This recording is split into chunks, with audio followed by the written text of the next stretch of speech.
Home, we are WNST, AM 1570, Towson, Baltimore, and Baltimore Positive. I am wearing my Fadley shirt, established in 1887, but relocated in 2024. We're going to be at the new Lexington Market. I mean, I swear, you could easily throw a baseball from one to the other. I couldn't throw a football, but I could throw a baseball, and certainly could hit a golf ball here on Masters Week. As I had Ed Miller on this week, he's down at Butler Cabin eating $1.50 pimento sandwiches, getting ready for the Masters. And what a week it's turned out to be. Luke Jones joins us now. We're going to be together at Faley's. This is a scratched off Pac-Man ticket. I got this at Costas on Tuesday because I had a winning 10X ticket, and they took the ticket and they doubled down, and they didn't win on the Pac-Man. They won $2. And so I said, give me the Pac-Man scratch off so I can hold. Kind of fun. I'm going to have the new Pac-Mans. Luke is going to help me hand those out at Fadley's from 2 until 3 on Friday. It's all brought to you by the Maryland Lottery in conjunction with Jiffy Lube and our friends at Liberty Pure Solutions, giving me clean water. I've got my Cole Roofing mug here. I want to give a shout out to Bill Cole and give him some love. He's coming on this week. Our 25th anniversary. I had John Allen on at Costas. You'll hear that a little later on in the week. He's one of the narrators. Keith Brewer is joining us this week as well from the Ravens, the band The Ravens, not the football team. He is also one of the narrators of the 25th anniversary documentary, and it's called No One Listens, Everyone Hears. Luke Jones attended the Liars Luncheon.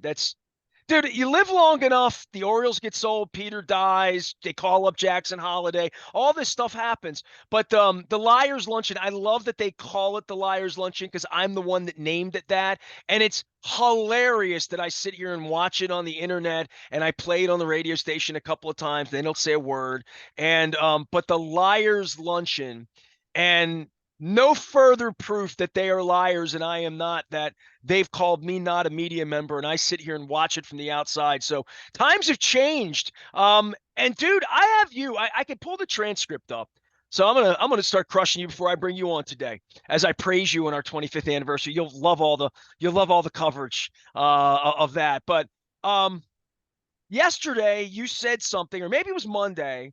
You said something like, we're 10 days into the season. There's not going to be wholesale changes. They'd be admitting that they did things wrong, and it would be a panic move, and it would be, and like all of this, and they call up Holiday, and I guess I wasn't expecting that WNST text on Tuesday night. I don't think you were expecting to send it.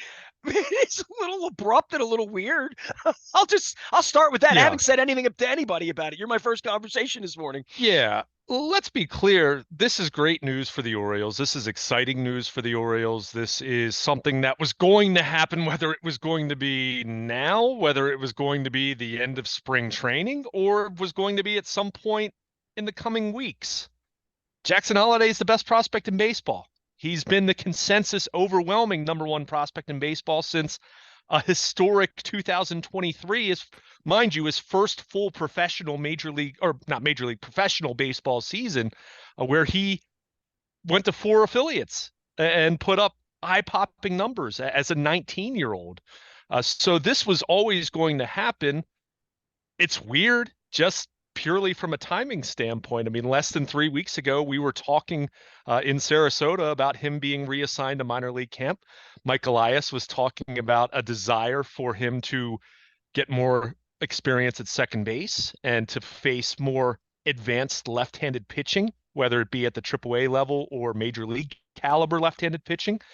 And well, does 10 games really satisfy that? I mean, was this a 4D chess kind of move, as I've seen some orange Kool-Aid drinkers suggest? I have a tough time believing that. I do want to say this much. I think as you and I are discussing this right now, and as of late Tuesday evening, they had not announced the corresponding roster move. The team had confirmed it to various reporters, but they haven't announced anything. So I do think we should pump the brakes in assuming that it's just automatically Tony Kemp's gone, Jackson Holliday's in, although that's the most logical move. But again, it goes back to why sign Tony Kemp in the first place. You know, we talked about it at the time. I mean, this is a replacement level kind of guy at best at this point in his career. So, you know, was there an injury? Was it really 10 games was really enough of what they needed to see? And I think he had 10 at bats, 11 at bats against left-handed pitching, albeit did hit a home run and had success against lefty pitching to start the year down at Norfolk. But It's weird, but at the same Well, time, you were at the press conference 5 minutes ago, right? Peter was still alive. Rubenstein didn't own the team. I mean, it was literally 5 minutes ago that you were down in Sarasota at the press conference. He said, not good enough. All those things that you and everybody else sort of beat him up a little bit about. And, we now have the awakening where it's okay to criticize Mike Elias. I'm not wearing orange underwear, and I can call him a genius and still criticize him. Same thing with DaCosta, who's a coward and a genius as well. But for me, with Elias, this is 12 days ago? How long ago was that? What it was long about ago? it was 2.5 weeks ago. I Okay, mean, it all was right. right. I mean, My now tan's less. wearing off. I can't, it's been a Oh, while. you're thinking about it in terms of when opening day was, which was a little less than 2 weeks And that ago. was 5 days before opening day, six It was days a before week. opening day. It was, yeah, 6 days. Yeah, exactly. So from that standpoint, and I'll read you the quote. And this was one of the money quotes from when he was speaking to us outside the Orioles facility in Sarasota. His quote was, with Jackson, I think it's important to zoom out a little bit. He is way, way ahead of the curve. He's 20 years old. He just turned 20 a couple months ago. He's reached AAA. He's moved through the minors at a pace that we haven't seen in a couple of decades, arguably. When we first think about developing and completing the development of a player of his talent, it's something we have some experience doing. We've done it now with Adley and Gunnar and guys like Jordan Westburg.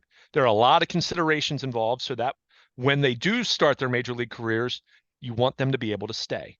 So we said it at the time. Look, there was merit to what he had to say. For me, it wasn't the decision to send him down.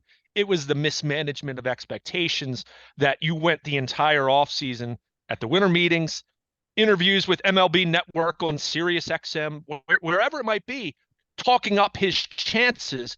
He goes to spring training. He puts up numbers in the Grapefruit League, good numbers. Not talking, he had 250. He did hit a home run. He hit 300, had a good batting average, did everything you would expect. So if it was true that it was all about that, then don't hype up his chances more than what they actually Well, were. I just So hope they were honest with him, right? So if the whole idea is to and I just heard your quote again, right? And I remember hearing it the night it happened and watched it on the internet and all that. And because it was like the talk of the town, and I kept thinking to myself, and this is the 55-year-old in me and the 42-year-old in Elias, or however old he is at this point, younger than me, and a 20-year-old kid who's got a dad who went through all of this and has been prepared for all of this, and the cameras are rolling, right? I mean, they'll videotape the manager in there saying you made it, kid, and like all of that that now goes into it that wasn't around when it was Sparky Anderson and Earl Weaver, calling in a player to say you're going back to Rochester or you're coming north with the ball with the big league club. Um, I I wonder how they managed him, right? And I would also say that if it's about him going down to Norfolk and just getting loosened up a little bit and raking and saying the minute you rake, we'll bring you up. We're not trying to F with your clock or F with Boras or screw you up or Peter's gone, John's gone. Nobody's beating on me about your money or any of that stuff. We just want to make sure that when we call you up, you don't do what Colton did last year, which is it gets real big for you real quick. And we've had that happen. And as he pointed out, a couple of our guys have struggled when they come up. We don't need Jackson Holliday to hit 429 the first week, but we don't want him hitting 029, and bad weather and like all of these things. Good pitchers, big crowds, let him ease in, let him go with it. The guy's his own age. Let him go down and be big man on campus for 10 days and be disappointed and bring him up. I don't know that they were thinking before yesterday morning that they were going to bring him up. I mean, it is curious, and I really do. And I would ask you this because you spend a little bit more time with Elias, and he's Mr. Man of Mystery, as I see him from the outside. That what was he really thinking? And whatever he says to you today is what he says to you, as we found out. He said what he said to you 3 weeks ago, and you took it seriously. How dare you? And hold him accountable. How dare we? But what's he really thinking? Like, why here? Why now? That's the part for me that I'm trying to get a grip on. Yeah, and that's where I'm still struggling with this because everything you just said in terms of wanting to build up his confidence, whatever it is, I mean, did 10 games really make that big of a difference? You know what I mean? So I've seen a lot of people cite this, and we've talked about it.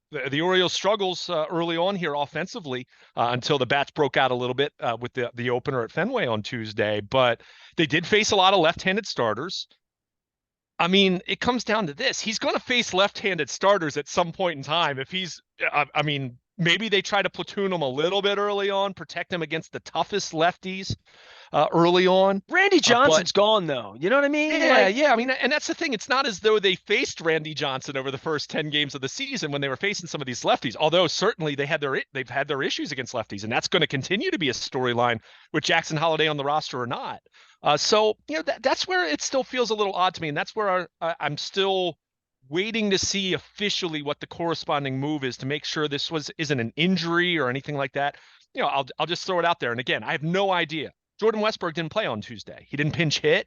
He had played every game up until that point. I'm not saying he's injured, but I'm saying until I hear that it's Jackson Holliday in, Tony Kemp DFA'd, then that's where I am a little more more confused about this, just from the standpoint of everything you just said in terms of wanting him to go down and get his he was confident, right? I mean, he hit 311 with 7 extra base hits and a 954 OPS in 48 plate well, appearances that's in the what I'm Grapefruit asking League. about that Yeah, Friday that you're at Sarasota. He yeah, comes and tells you this. What did he tell the kid that day? I mean, yeah. So that's where I'm just, and again, I'm questioning that part of this.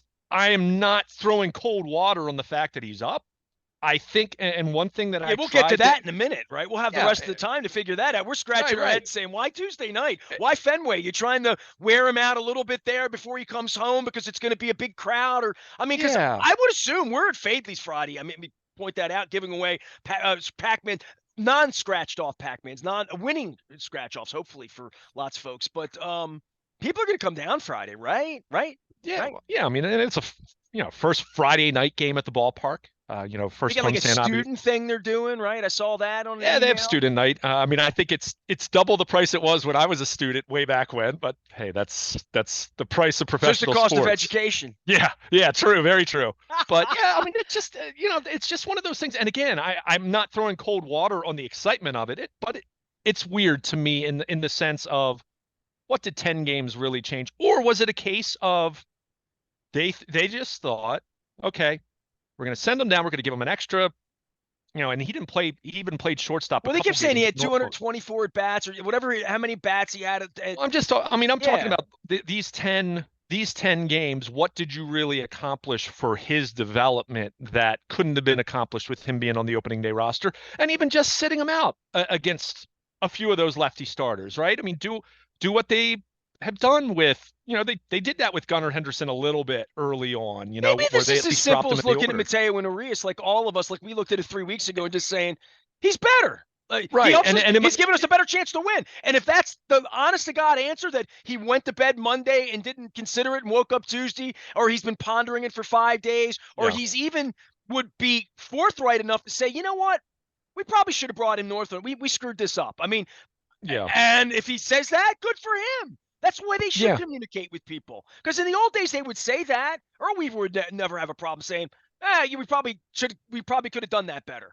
Yeah, Brian Billick would never have yeah, a problem saying, we probably could have done that a little better. John Harbaugh never says it was, it's like Fonzie. That would be admitting that I'm not a real man and I'm not the king. And if they screwed this up, some fans think they have, certainly media people. And if he comes up and hits 429 the first 10 days, we're going to say the same thing. Like, where was he? They lost a couple of games. They could have used him when the bats were, but the sure. bats have been quiet. All these things we've talked about. But to your point, I don't say it feels like a panic move. It just feels like something we're going to be scratching our heads about until Mike Elias is forthright, which I don't know that these guys can be for. I don't know that he could stand up and say, I went to bed Sunday feeling this way. Mateo, Arias, we should have brought him up and we apologize to him. And I hope he goes and hits 500 and we have to pay him $1 billion. You know what I mean? Yeah, I mean, it's just, but I would still even say on the flip side of that, I mean, are you really making it a decision based off of 10 games? for him and his readiness, or even for the club struggling, right? I mean, we talked a lot about, we'll get to Colton Cowser in a moment, who had a big day Tuesday at Fenway. He's starting against right-handed starters. We're kind of seeing a platoon already start to manifest, at least for the time being, of Colton Cowser starting in left field against right-handed pitchers, and Austin Hayes being relegated to sitting a little bit more. Now, that doesn't mean Austin Hayes is going to be DFA'd or should be or sent to the minors or that he's benched indefinitely. That would be crazy after 10 games, but you still adjust your thinking. So that's where I just kind of look at it, and it just feels a little weird to me in the sense of, you made the decision to send them down. Look, whether that was going to be service time playing a major factor or not, of course it's going to be brought up. It's this day and age where we've talked about that for years. I mean, I think back to Chris Bryant a decade ago with the Cubs, right? Was kept down for X number of days. But long story short, and whether we're going to get a little bit of clarity or not, and again, wait and see what the roster move is. If it's Jordan Westburg going on the injured list, then maybe it was driven more by an injury, So, and again, I'm not saying that's what it is. I'm just trying to piece this all together in a way that feels like it would be logical from a standpoint of viewing it through the lens of a baseball man and a baseball operations department that I think very highly of. And that's where I look at the 10-game sample and just say, it's weird. But that said, he is in line now because he spent less than 2 weeks in Norfolk to start the season. He's in line to receive a full year of service, assuming they don't send him down at some point, assuming it's not a Colton Cowser scenario where he really, really struggles. And no one wants that to happen. But it's 178 days, I think it is, to accrue a full year of service. And he's in line for that. And also, the Orioles remain in line to benefit from the prospect promotion incentive program, which, as you recall, they got the 32nd overall pick because Gunnar Henderson was on the opening day roster last year, won Rookie of the Year. Jackson Holliday wasn't on the opening day roster, but he's in the majors quickly enough That if he within wins Rookie of the Year, that deadline of days, that if he wins Rookie of the Year, or this is the other part of it, he finishes top 3 in AL MVP at any point before he reaches arbitration. So, obviously putting Super 2 scenarios aside, these next couple years, they would have a chance to get a draft pick that way. It's one or the other. Like Gunnar Henderson, if he wins MVP this year, the Orioles don't get another draft pick, but he would be, he keeps his eligibility. The Orioles maintain their eligibility for that prospect promotion incentive program that was introduced with this latest CBA. So again, it's weird to me, but at the same time, I don't think it's so weird to ruin the excitement of this or to view this through a lens that it ended up being this colossal big deal. I think I will continue to say that they should have just had him up on opening day. And if you wanted to sit him against a few left-handed starters, he would have been a heck of an option pinch hitting off the bench. To your point, they dropped a couple games where, hey, they could have used his bat rather than Tony Kemp pinch hitting at maybe some that point in time. literally these guys watch the games like we do, Yeah. and a lot more intently. And once it's all over with, maybe they just change their minds. And to Yeah. your point, it's inevitable, right? Right. Like it was inevitable in Sarasota. But if he's hitting 281 right now and he's struggling to kick the ball around a little bit, they could at least say, hey, and now they can say whether there's a need with Westburg, whether it's a bench situation, whether it's Kemp or Mateo or Urias, just making sure they're going to play him every day when they do bring him up, Yeah. making sure they're real comfortable with that, making sure they got their outfield thing figured out, make sure nobody else got hurt. All of that. I question it, but we questioned it in Sarasota 3 weeks ago, and Sure. he's here. And again, it was inevitable. Right. This was not an if, it was a when and a why. And the when is now, and the why we're asking. And why now? That's question number one. Right. And I mean, it goes back to what I said about the initial reassignment to minor league camp, that everything that Mike Elias said at that point was true back in October or November. So for me, again, it was the messaging throughout the offseason. I'd say the same thing now. Everything he said of why they sent him down was that really satisfied in 10 games? And again, was there an injury? Listen, the Was Nasty Nestor and me and the Peter Angelos burn factor for all of us, and the sport and the agents and the way money is managed and the amount of money.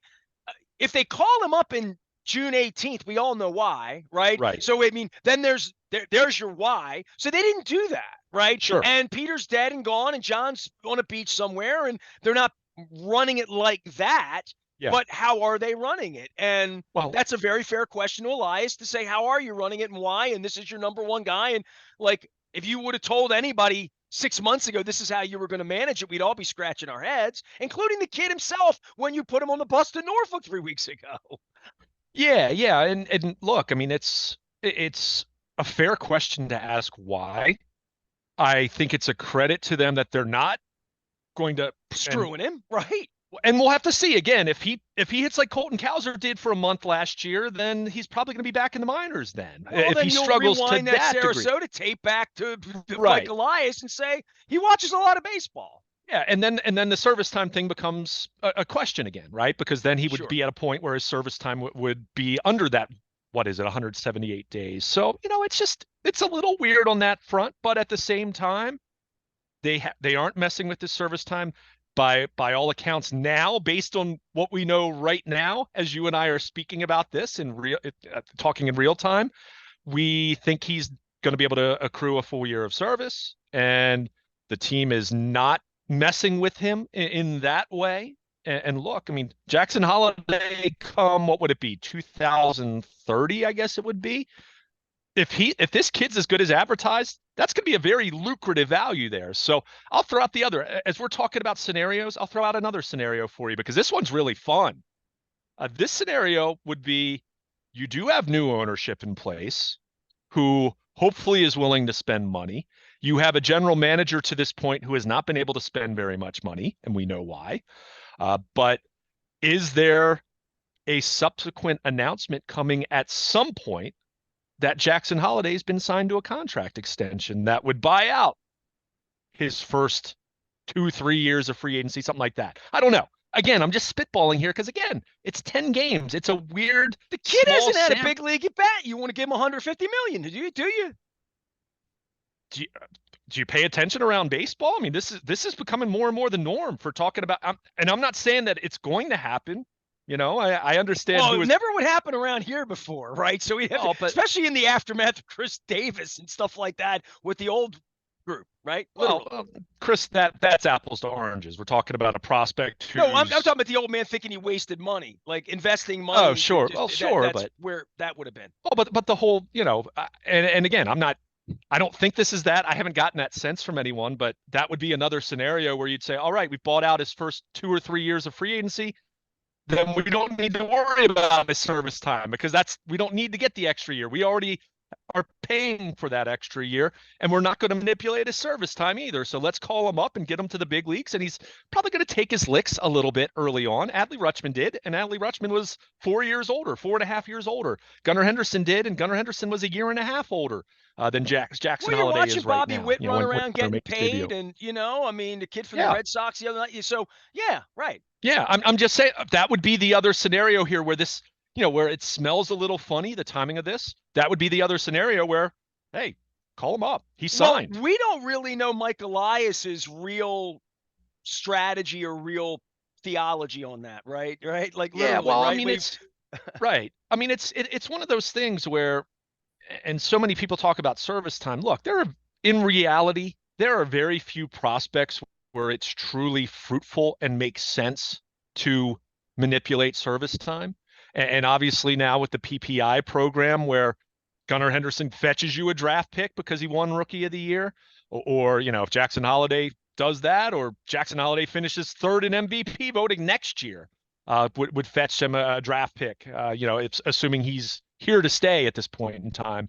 But, you still look at it through the lens of if this is truly going to be a premium all-star, superstar kind of player, then that extra year of club control, I mean, that could be worth 35, 40, $45 million, $50 million by that point in time, the way that salaries escalate. So yeah, if he's the best player in baseball, he's a $50 million player in 33rd. So it is something you have to at least consider. At the same time, you're trying to win in 2024. You have a team that has Corbin Burns for 2024, and that's it. at this point in time. So there is urgency to maximize what you can get out of him. And one of my biggest, strongest arguments that that I wrote about this 4 days before they sent him down, as far as why I wanted to see Jackson Holliday on the opening day roster, is not just because he's the best option and better than Jorge Mateo or Ramon Arias or Tony Kemp, who was since signed.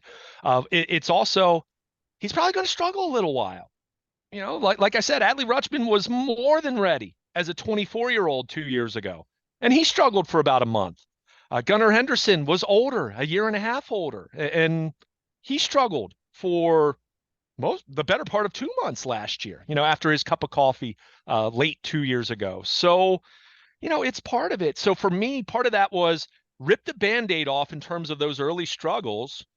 If you have the conviction that you think this kid is that great, that special, as everyone thinks he is, then rip the Band-Aid off in April and May and let him rake and be one of your best players the rest of the season, rather than if you're going to call him up in May or call him up in June if you're really worried about trying to save him. Machado's role that year he came up. There were a lot more veteran players on that team, but that was a team that needed to win right away and needed him to perform, by the end of the year, and he was for the most part. But you're right. But even that scenario, Machado was not called up for his bat. He was called up because they needed someone to play third base. They had Wilson Betemit playing third base, who kicked every other play that came to him. He booted it. But you had all the concerns about starting clock with him, and they never did sign him. And you talk about things that generational players they had access to.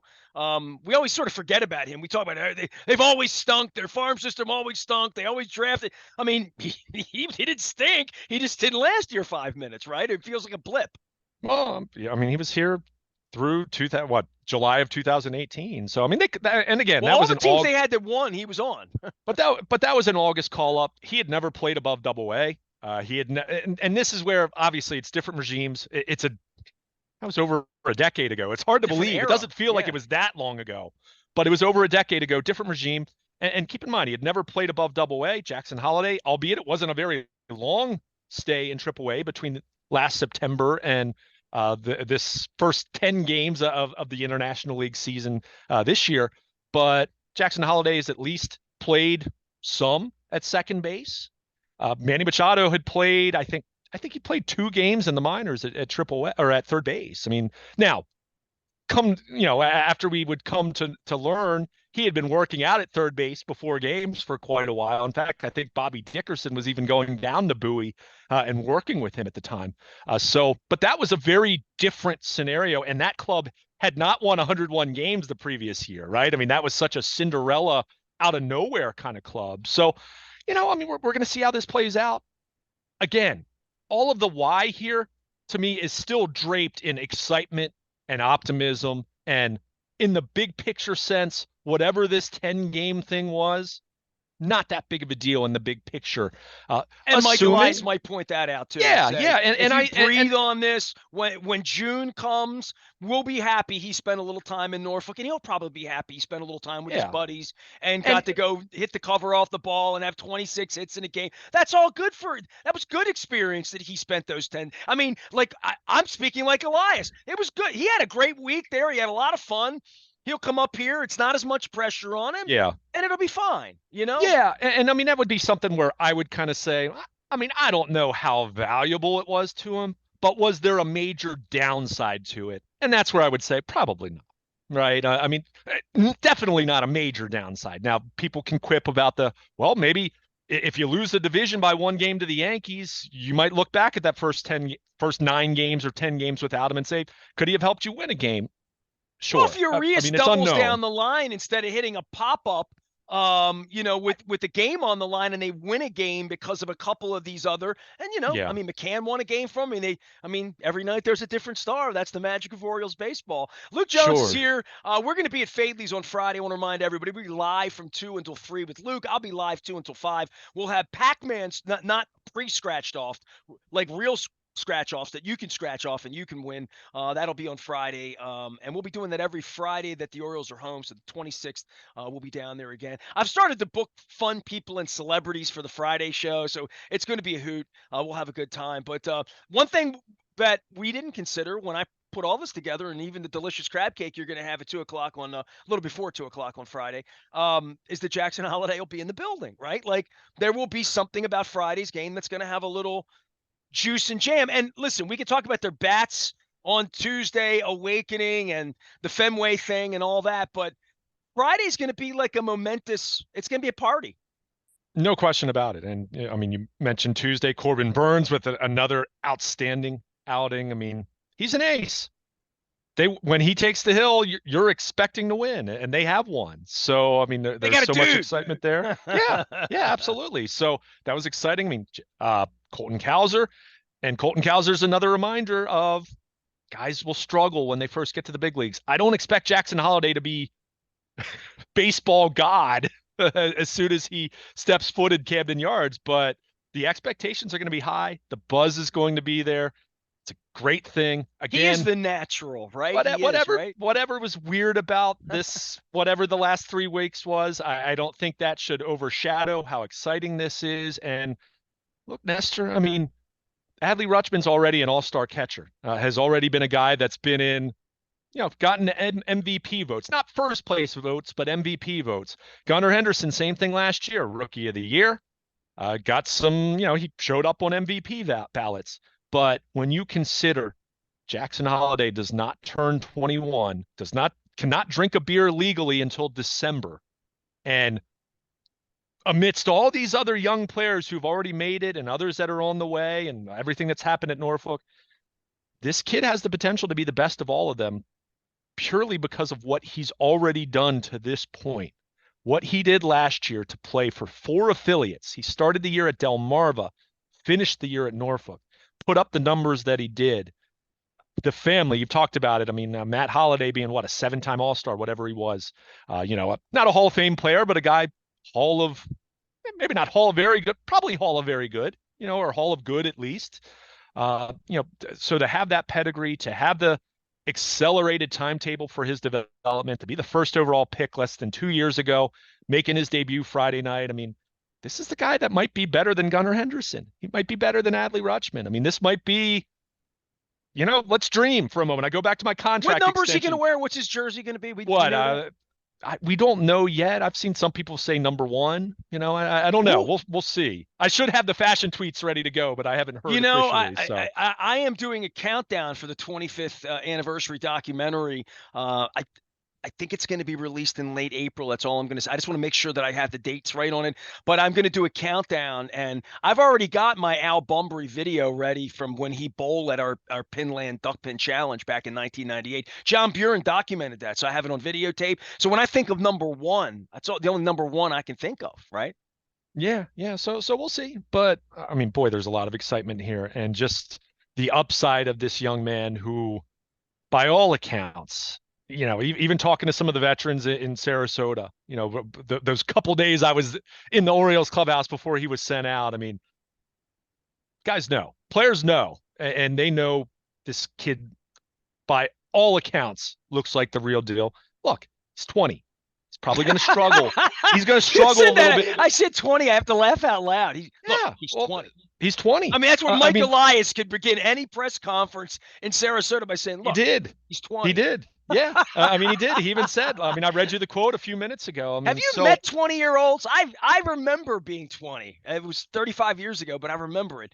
I remember being 20 and I didn't know how to write a check. I didn't know how to the pay heaviness my bills, that this kid's going to land at Fenway Park now. Now, he did all this when he was a baby, right? Was a kid with his father, and so this isn't as big. It's like Barry Bonds or some of these other people. Yeah. But if you come off the farm, and it's still big. It's still big. Yeah. Yeah. Well, when you can see it, but until you experience it for yourself, I think that would probably be what some of his teammates would say. Well, yeah, he's as ready as he can be in Boston in Copley Plaza today, and getting on the team bus and going to Fenway Park and walking in. His name's going to be in a jersey in Fenway Park with Baltimore gray on it, and that's and the other part, his dad's got to be like on red eye, right? So that's going on, right? So it'll be big enough that he doesn't need Camden Yards and he'll have that Friday. I mean, he'll have a couple. Oh, no doubt. He'll be able to exhale for a day or two. That's another part of this. That if I'm Michael Eyes, being the old fart, thinking this thing through, I'm like, man, you got to give him a warm up back somewhere. And by the way, the Fenway thing, man, they all left in the 5th inning. The weather was even nice. I mean, you picked him for last place. I'm sorry. I apologize to you for like giving you a hard time Monday. PU, they stink. You were right. Don't we love small sample sizes where we just a team's either good or they stink after one game? But no, I mean it was a good win on Tuesday. Corbin Burns was excellent. Colton Cowser, I mean he's taken advantage. He already has more extra base hits this year than he had all of his stay in the majors last year. I mean that shows you one how well he's playing right now, and two how dramatically he struggled last year. But like got the win. Danny Coulomb, another good inning in the bullpen. I mean, he's been terrific for them, and I mean, this is Red Sox playing like the bad news exciting. Bears too. By the way, Exciting. kicking the ball and around. and hurt. Another pitcher hurt. I mean, it's really at this point in time the way these pitchers are falling left and right. And by the way, mind you, Kyle Bradish going to Aberdeen, going to be starting a rehab assignment very soon. This is when things start to get real in terms of okay. How real is it that he's going to be able to pitch? How real is it that he's recovered from a small tear, in his UCL, whatever? This is when we start to find out. When you get him in a competitive environment and the bullets are flying, this now to me is, okay, how does the elbow respond now? If it continues to go well, then hey, maybe we will see him on the mound in the not too distant future. But this will tell us way more than bullpens and throwing progression. So, but I mentioned all the elbow concerns, guys going on the IL left and right. I mean, that's where if you're the Orioles, you just want to, make sure guys are getting through starts, make sure guys are recovering from bullpen outings. And if you get that, boy, you're already at an advantage compared to some of these teams that are losing pitchers left and right, it feels like. All right, we're going to be at Fadley's on Friday. I will have the Pac-Man scratch-offs in the Maryland Lottery. Our friends at Jiffy Lube and Liberty Pure Solutions sending us out on the road. You've had a Fadley's crab cake. You came to the party that I threw at the holiday. So you will have your first Fadley's crab cake at the new Lexington Market on Friday. We were at Costas all day on Tuesday before the Orioles beat up on the Red Sox. I spent some time with John Allen, my lifer pal, who's one of the documentarians of No One Listens, Everyone Hears, as well as Todd Crandall, who I grew up with, who's Councilman Crandall now in the 7th District, talking about the bridge, and also an old friend of mine, Joe Gold, who's done beer here for a million years. We had a great beer conversation with John Allen as well about Key Brewing over in Dundalk and the bridge, and the bridge. We'll be talking a lot more about the bridge. So on Friday, we'll be down at Fadley's from 2 until 5 live. Luke will be there from 2 until 3. Stop by, say hello. Holiday, celebrate. I'm Nestor. We are WNST, AM 1570, Towson, Baltimore. We never stop singing Madonna songs and welcoming Jackson Holliday to Baltimore, hun, with a crab cake.